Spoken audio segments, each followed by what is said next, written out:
องค์การปกครองแขวงอัตตปือได้อนุมัติให้บริษัทเอสบิน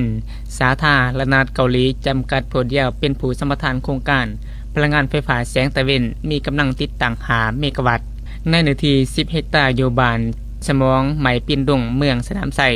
โดยมีเป้าหมายรวมเพื่อเป็นการพัฒนาเศรษฐกิจสังคมของแขวงและเมืองตามที่พลังงานสะอาดพิธีเซ็นสัญญาสัมปทานโครงการดังกล่าวได้จัดขึ้นอย่างเป็นทางการในตอนแรกของวันที่28 ตุลาคม 2025ที่หอการส่งเสริมและคุ้มครองการลงทุนแขวงอัตตปือตั้งหน้าฝ่ายองค์การปกครองแขวงอัตตปือลงนำเซ็นสัญญาโดยฐานมีใส่สีแสวงสุข